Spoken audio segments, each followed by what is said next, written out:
Buenas noches, Nilton. Gracias por darme el pase. Te quiero agradecer especialmente a ti, director académico del Lex Academy, y además al Ilustre Colegio de Abogados de Cusco, por financiar o por acreditar de alguna manera este curso. Siempre es importante que los colegios, las autoridades difundan este tipo de procedimientos y estudios académicos, no solamente porque permite difundir el conocimiento a nivel nacional, sino además porque le da la oportunidad a muchas personas de mostrarse en la palestra. Eh, Mi nombre es Manuel Seña, como ya me presentaron. Hoy día vamos a discutir un tema muy interesante, un tema sobre el cual estuve investigando hace un par de años y que, como su título mismo lo dice, es la posibilidad de discutir la unión de hecho como título posesorio dentro del proceso de desalojo por ocupación precaria. Básicamente, lo que busca esta exposición es mostrarles la posibilidad que existe de que una persona que ha mantenido una unión de hecho con otra pueda alegar precisamente esta unión de hecho que no ha sido declarada judicialmente a efectos de justificar su posesión, que en principio se presume como precaria. Es importante mencionar, antes de adentrarnos en la problemática en sí misma, ver cuáles son los mecanismos de tutela de posesión y propiedad, porque es en base a ellos donde va a girar la exposición, y efectos también de diferenciar cuándo hablamos de propiedad y cuándo hablamos de posesión. Bueno, el 923 básicamente define la propiedad como el poder de usar, disfrutar, disponer y reivindicar una cosa. ¿Cuáles son los mecanismos que existen sobre el derecho de propiedad? Nuestro sistema jurídico reconoce dos: el proceso de reivindicación, que está reconocido de manera taxativa por el Código Civil, y el mejor derecho de propiedad, que ha sido desarrollado por doctrina y por jurisprudencia a nivel nacional. En otros lugares se le denomina como acción declarativa de dominio. Algunos autores peruanos también lo reconocen así, incluso algunas resoluciones supremas de nuestro máximo tribunal también se han pronunciado en este aspecto. Me parece que ya han tenido una explicación de la diferencia que hay entre reivindicación y mejor derecho de propiedad. No nos vamos a adentrar, pero simplemente vamos a diferenciar para ver en qué circunstancias no son aplicables los supuestos que vamos a mencionar más adelante. Por otro lado, tenemos el derecho de posesión, que es el ejercicio de uno o más poderes de la propiedad. Básicamente la posesión, la más clásica, es aquella donde estás en el disfrute del bien de manera directa. Estás en una posesión efectiva, en una posesión física. Y los mecanismos que recoge nuestro sistema para la defensa de la posesión son varios. Se encuentran, por ejemplo, la defensa extrajudicial de la posesión, donde tienes el plazo de 15 días para ejercer la defensa de esta, si es que te la han arrancado de manera fáctica. Por ejemplo, si tú estás ejerciendo posesión sobre un bien, vienen unos matones y te desalejan, tienes la posibilidad de acudir a este artículo, al 920, que recoge la defensa extrajudicial posesoria. Por otro lado, encontramos los interdictos, los cuales pueden ser o defienden la posesión por el periodo de un año cuando ha sido desposeído, valga la redundancia. Por otro lado, tenemos el proceso único de ejecución, reconocido por el Decreto Legislativo 1177. Básicamente, este decreto o este proceso único de ejecución del desalojo se produce en aquellos casos de arrendamiento. Es decir, se llena un formulario ante el notario y en caso de que no se haga efectivo el pago de la renta, o hayan algunos retrasos, o haya culminado el contrato de arrendamiento, la persona, el arrendatario, tiene la posibilidad de ir a un proceso único de ejecución, que, como se puede notar, obviamente tiene vías más cortas. Es un proceso donde existe un derecho legalmente declarado cierto y donde una persona puede de manera efectiva y rápida desalojar a alguien. Por otro lado, tenemos el denominado desalojo express, con la cláusula de allanamiento futuro. Ciertamente este tipo de desalojo ha dejado de ser utilizado porque existen actualmente otros mecanismos mucho más efectivos, como por ejemplo el desalojo notarial, que está agregado acá también, sí, que fue reconocido a través de la ley 3933. Este desalojo notarial, como su mismo nombre lo dice, lo hace efectivo un notario.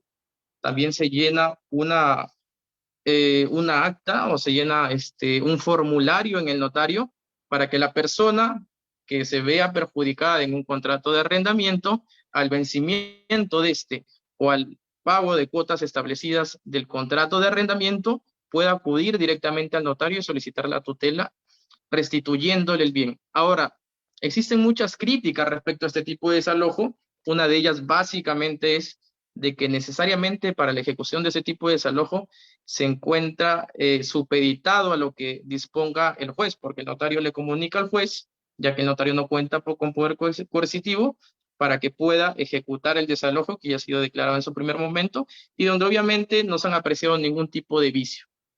El otro tipo de desalojo que tenemos, y es el que más nos importa, es el desalojo por ocupación precaria, que es en la vía judicial, o también el tipo de desalojo por vencimiento de contrato o falta de pago de rentas.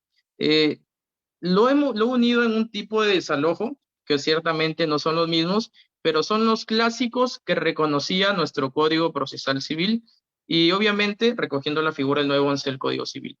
Tenemos tres tipos de desalojo, básicamente, que es el desalojo por ocupación precaria, el desalojo por vencimiento de contrato y el desalojo por pago de renta.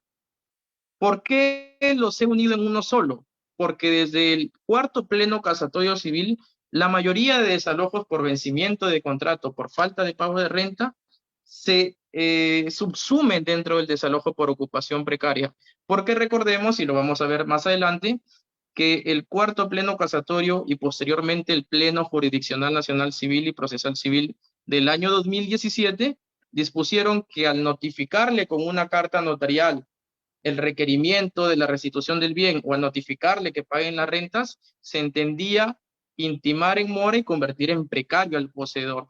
Por lo tanto, en la práctica se ha dejado de utilizar el desalojo por vencimiento de contrato y el desalojo por pago de renta. Siguiente diapositiva, por favor.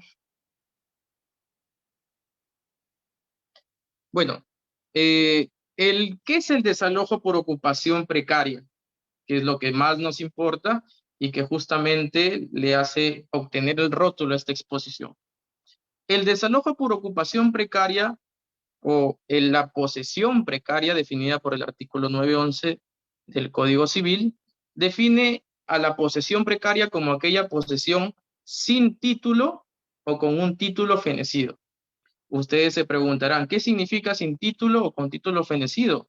Pareciera una abstracción de la propia norma, y es por eso que precisamente el cuarto pleno casatorio civil, reflejado en la casación 2195-2011 Ucayali, estableció, entre otras, las siguientes reglas vinculantes a efectos de establecer pautas, de establecer reglas, de establecer supuestos predeterminados que permitan dar predictibilidad y seguridad jurídica a lo que se debe entender por posesión precaria, cuáles son los supuestos donde no hay título y cuáles son los supuestos donde el título ha sido extinguido.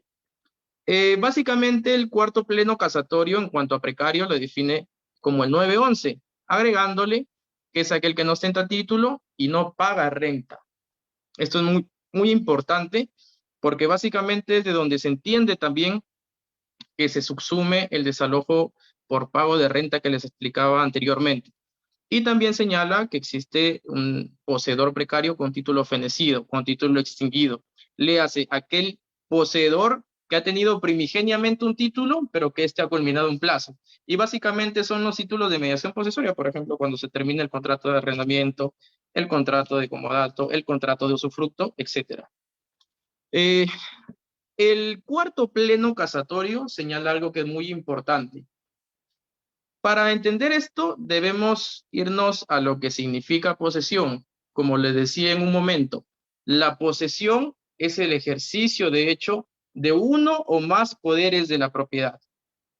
La posesión puede dividirse dentro de una de tantas clasificaciones que pueden realizarse como posesión legítima y como posesión ilegítima. La posesión legítima, obviamente, como su nombre lo dice, es aquella que se ostenta de manera, valga la redundancia, legítimamente, válidamente. ¿Y qué debe entenderse por una posesión de manera válida, de manera legítima? no es otra cosa más que aquella posesión que se ejerce con título. Ojo que el cuarto pleno casatorio estableció que título no debería entenderse solamente como un contrato, sino como cualquier acto jurídico o circunstancia que le otorgue al poseedor la facultad, la legitimidad, la validez para ostentar ese bien. Por lo tanto, si es que yo tengo, por ejemplo, un contrato de arrendamiento, si es que yo cuento con una escritura pública de donación, o si es que, por ejemplo, soy hijo del poseedor, un hijo menor de edad, del propietario, ostento legitimidad porque es cualquier circunstancia. Y al tener la calidad de alimentista, me asiste el derecho de vivienda del propietario, por ejemplo. Mientras que la posesión ilegítima, contrario sensu, de manera contraria, de manera antagónica, es aquella posesión que se ejerce sin título. Ahora, dentro de esta posesión ilegítima, existe aquella posesión de buena fe y aquella posesión de mala fe. ¿Cuál es aquella de buena fe? La posesión de buena fe es cuando cuentas con un título, ojo, cuando cuentas con un título, pero este título es inválido o ineficaz y tú no conocías de esa invalidez o de esa ineficacia. Por ejemplo, podría ser un caso de posesión ilegítima de buena fe, aquella persona que donde se ha presentado el supuesto de venta de bien ajeno. Estoy frente a un título válido o un contrato válido de compraventa, pero al mismo tiempo ineficaz, porque me ha transferido el dominio a aquella persona que no ostentaba la titularidad. Mientras que el poseedor ilegítimo de mala fe es aquel que no tiene nada.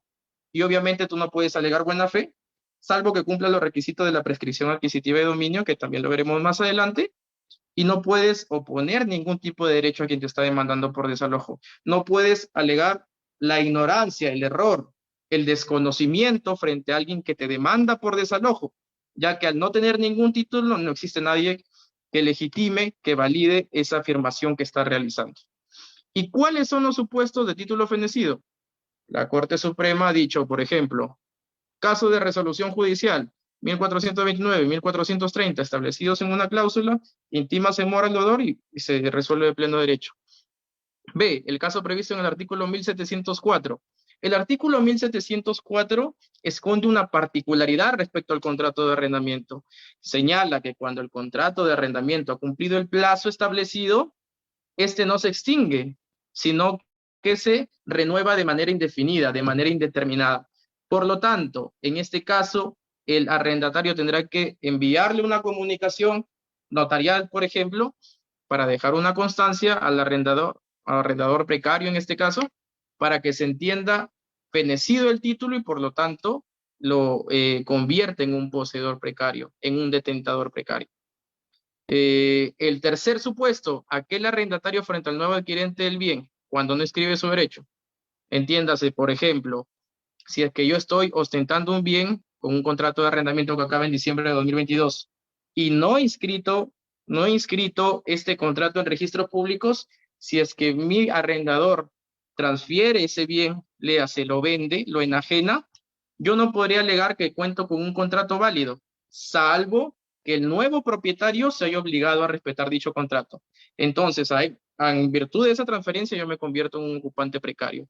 Y finalmente, y esto tiene concordancia también con el noveno pleno casatorio civil, cuando exista una nulidad evidente y absoluta del título, que incluso le da la facultad al juez de declararla de oficio dentro del propio proceso, previo contradictorio, obviamente. Siguiente diapositiva, por favor. Como les estaba mencionando anteriormente, básicamente lo que vamos a discutir acá es si es que la unión de hecho puede ser alegada dentro del proceso por ocupación precaria como un título válido. El artículo 5 de la Constitución Política y el 326 de nuestro Código Civil señalan que la unión voluntaria entre un hombre y una mujer que tenga las mismas finalidades y los deberes del matrimonio genera una sociedad de bienes idéntica a la sociedad de gananciales. Ustedes saben que por la sociedad de gananciales, la administración puede estar dejada a uno de los cónyuges, pero la disposición de los bienes requiere necesariamente de la intervención conjunta o de la dación de un poder especial a uno de ellos. Léase, ninguna persona puede vender o gravar un bien si es que no tiene el consentimiento mutuo de la sociedad conyugal, o en este caso si es que no cuenta con un poder a favor de la persona que está transfiriendo, que está agravando el bien, ya sea un embargo, ya sea una hipoteca, para que esta transferencia, esta enajenación, este gravamen se considere válido. Y precisamente la unión de hecho, reconocida por la Constitución y por el Código Civil, otorgan esa misma calidad a los bienes adquiridos dentro de la unión convivencial. Ahora, aquí hay una característica importante, porque la norma te exige que para que sea válida esta unión de hecho se requiere como mínimo 2 años de convivencia y además se requiere de una sentencia judicial.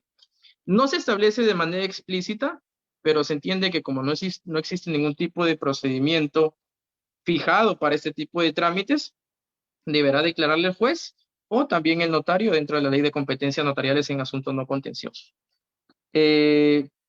Para efectos de la exposición, debemos quedarnos únicamente con la definición que nos otorga el Código Civil respecto a la unión de hecho y sus efectos patrimoniales. ¿Por qué nos importa esto? Porque más adelante veremos cómo esta disposición de carácter económico, de carácter pecuniario o de carácter patrimonial le permite a aquella poseedora o poseedor que ha mantenido una relación convivencial poder imponer, poder oponer su derecho de posesión frente a quien la pretenda desalojar por ocupante precario. Siguiente diapositiva. Más o menos como les estaba explicando, para efecto de este tema, imaginemos el siguiente ejemplo, ¿no? Aquí están los supuestos, pero imaginemos primero el siguiente ejemplo. Imaginemos que Antonio y Beatriz mantienen una relación convivencial de 1 año, ¿no? Y dentro de su relación convivencial dicen, hay que comprar un bien, hay que comprar un departamento porque vemos que estamos bien, hemos estado en un lugar alquilado, pero hay que adquirir un departamento porque tu sueldo y mi sueldo nos permiten vivir cómodamente en ese bien. Entonces, se van a vivir y están conviviendo por 5 años. Sin embargo, por cuestiones personales, por cuestiones X, solamente se inscribe este bien o se pone como propietario Antonio, ya que Beatriz tenía una deuda fuertes y tenía miedo que en algún momento le vayan a embargar y se la vayan a ejecutar por el cobro de esa deuda que no la pudiera pagar en el futuro. Entonces, imaginemos que ya están 5 años de convivencia, el bien lo han adquirido dentro de la relación convivencial, pero solamente aparece escrito a nombre de Antonio. Ojo. Imaginemos qué sucedería en estos supuestos. 1. Imaginemos que se separan, se pelean, no sé, porque no tuvieron incompatibilidad de caracteres, pero tienen una fuerte discusión. Y en venganza, cuando Antonio se va de la casa, como tiene únicamente inscrito a favor de él su título de propiedad, demanda a Beatriz desalojo por ocupación precaria. Este es un supuesto. 2. Imaginemos que Antonio, aprovechando que cuenta con derecho registral de titularidad, le vende a otra persona este bien y esta tercera persona demanda a Beatriz desalojo por ocupación precaria. Y el tercer supuesto, imaginemos que no se pelean, que se están llevando muy bien, pero Antonio fallece. Y Antonio, obviamente, no, la familia de Antonio no se llevaba bien con Beatriz, y cuando muere Antonio, se declaran herederos únicamente sus padres y demandan a Beatriz desalojo por ocupación precaria. La jurisprudencia de la Corte Suprema, no sé si podemos avanzar la diapositiva, frente a esta discusión, frente a esta contrariedad, nos ha dado 3 respuestas totalmente contradictorias. O digamos que 2 respuestas contradictorias, una que se complementan entre sí. Cuando han llegado estos supuestos a nuestro máximo tribunal de justicia, la Corte Suprema en distintas oportunidades ha señalado que dentro del proceso de desalojo, Beatriz no puede alegar de ninguna manera o ni siquiera da la posibilidad de debatir el desalojo por ocupación precaria como título. A pesar que Beatriz le dice, ok, el bien lo compró Antonio, registralmente hablando, en papeles hablando. Pero señor juez, hace 5 años que yo mantenía una relación convivencial con Antonio, por lo que en virtud del 326 reunimos todos los requisitos de la unión de hecho. Y si usted me estaría desalojando de este bien, entonces se estaría cometiendo una injusticia, porque posteriormente yo voy a demandar desalojo, declaración de unión de hecho, y no se me va a permitir disfrutar de ese bien que era de mi propiedad. Va a ser que se vuelva ilusorio ese derecho que yo ostentaba de carácter patrimonial. En estos casos, la Corte Suprema ha dicho, oye, un momentito, desalojo es un vía sumarísima, acá no se puede discutir. En otros casos, la Corte Suprema, en 5 casos, la Corte Suprema ha dicho, oye, un momento, tú puedes discutirlo, pero siempre y cuando me traigas una declaración judicial de unión de hecho. Obviamente, Beatriz alarmada va a decir, oye, pero precisamente yo que voy a estar pensando en la mala fe de Antonio o en la mala fe de los herederos de Antonio. Yo simplemente sabía que este bien era de mi propiedad y que no lo había registrado. Sin embargo, y esto es lo más importante, existen por lo menos 11 resoluciones casatorias donde nos dan no coinciden con nosotros, coinciden con nuestra tesis de que efectivamente dentro del proceso de desalojo por ocupación precaria, la demandada o el demandado pueden decir yo tengo derecho sobre este bien porque tuve una relación convivencial, porque estuve 2 años, cumplíamos los fines y deberes del matrimonio y por lo tanto nuestra sociedad de bienes era una sociedad de gananciales o pertenecía a la sociedad de gananciales. Siguiente, por favor. Es importante reflexionar sobre este aspecto y a mí me parece hasta un tanto novedoso en el sentido de que no ha habido realmente un debate concreto, un debate público sobre la posibilidad de que aquellas exconvivientes o aquellos exconvivientes puedan hacer valer su derecho patrimonial cuando se los demande de manera injusta, de manera ilegal, sobre desalojo por ocupación precaria.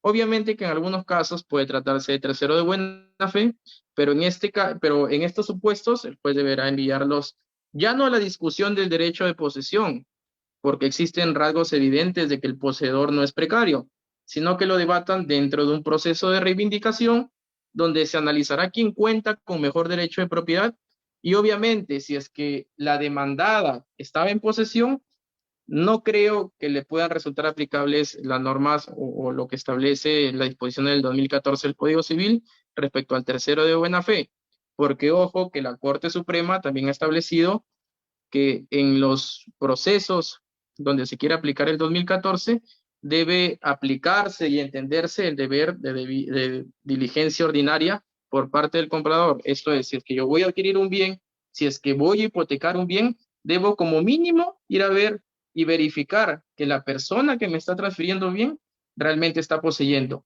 o si lo ha dado en arrendamiento, o si lo ha dado en usufructo. Eso no importa, obviamente, para efectos de adquirir el bien, si está arrendado o usufructuado, porque como dije, son contratos de mediación posesoria que depende si es que están inscritos o no, pero sí sirve para verificar que aquella persona que nos está transfiriendo no cuenta con ningún conflicto sobre el bien o no ha falsificado alguna firma o está vendiendo únicamente en papeles. ¿Ok? Yo considero que además de lo que ha dado la Corte Suprema, yo también he agregado algunos puestos más, existen por lo menos 5 fundamentos, 5 razones por las cuales debemos aceptar que en los procesos de desalojo por ocupación precaria, cuando la parte demandada alegue que cuenta con derecho de posesión en virtud de una presunta unión de hecho, que no ha sido declarada judicialmente, pero que a la mano se tienen todos los medios probatorios, todos los indicios, todos los testimonios de que efectivamente existe y que en el futuro pueda ser declarada, pueda el juez pronunciarse respecto a este asunto y no y evitar que se genere un nuevo conflicto de manera innecesaria, ¿no? El primer fundamento o la primera razón es que la unión de hecho es una vertiente del derecho humano a formar una familia. Ya la Corte Interamericana de Derechos Humanos, hace muchos años, en el caso Atala Rifo versus Chile, o Atala Rifo y Niñas versus Chile, ha señalado que tanto la Corte Interamericana de Derechos Humanos como otros organismos de protección de derechos humanos, han señalado que no existe un modelo único de familia y que este puede ser variable. Entiendas, esto se hizo a propósito de las uniones entre personas del mismo sexo. Puede ser aplicado de manera extensiva a la unión de hecho, porque efectivamente la unión de hecho es una manera no clásica de formar una familia, que si bien está reconocido por nuestro sistema, en muchos casos, por una cuestión cultural, algunas personas ni siquiera lo admiten. Entonces, ha dicho la Corte Interamericana y que además la unión de hecho estaría en todo caso protegida por el artículo 17 de la Convención Americana sobre Derechos Humanos, que reconoce el derecho de las familias. Asimismo, el artículo 4 de la Constitución reconoce y establece de manera relevante, resaltante, la protección que tiene el Estado a favor de la familia, ya que la familia es un ente superior dentro de nuestro Estado de Derecho. Asimismo, el Tribunal Constitucional, en el expediente 672-2006, ha establecido que la protección de la unión de hecho no solamente es un asunto doméstico, sino también un asunto que merece protección en el fuero internacional, le hace por los organismos de protección de derechos humanos, donde se encuentran algunos tribunales de justicia. Del mismo modo, la Corte Suprema, y esta precisamente lee el título de este fundamento, ha señalado que al constituir una forma de generar una familia, la unión de hecho se convierte en una vertiente del derecho humano a formar una familia. Por lo tanto, teniendo esta cualidad de protección constitucional y convencional, consideramos de nuestra parte que la unión de hecho merece un análisis dentro del proceso de desalojo por ocupación precaria. Siguiente, por favor. El siguiente supuesto que vamos a ver básicamente está referido al régimen social que tiene el patrimonio dentro de la unión de hecho. Como les explicaba anteriormente, el Código Civil, en los artículos 313, 315, establece que las personas que de manera libre y voluntaria se han unido para formar una unión de hecho y que tienen más de 2 años, generan un régimen igual al régimen de sociedades gananciales. Incluso para efectos sucesorios, no olvidemos el tercer supuesto de los ejemplos que puse, donde los herederos de Antonio querían demandar a Beatriz, también ha reconocido derechos sucesorios iguales a los del cónyuge. Por lo tanto, en este caso no podría alegarse que no cuentan con derecho patrimonial el poseedor demandado que está denunciado como precario, porque el Código Civil, en cuanto al régimen patrimonial y en cuanto al régimen sucesorio, también los protege. Siguiente, por favor.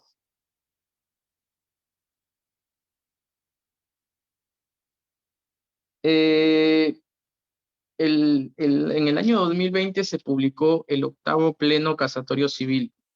Es importante mencionar el 8º Pleno Casatorio Civil porque si recordamos, en el 8º Pleno Casatorio Civil se discutía cómo debería ser declarado o qué calidad tenía aquella disposición de bien social que era manipulado por uno solo de los cónyuges. Efectivamente, el 8º Pleno Casatorio, que fue publicado muchos años después de haber sido convocado, la casación 3006-2015 Junín, estableció que la disposición de un bien social no debía ser comparada con el de falso procurador o no debía ser comparada con la venta de bien ajeno, sino que debía ser comparada con la disposición que hace un copropietario de manera total a la parte a la cual pertenece. Por lo tanto, la disposición de un bien social tendría el carácter o la naturaleza de nula, porque sería contraria a la norma de orden público según el artículo 219, inciso 8 del Código Civil. Siguiente, por favor.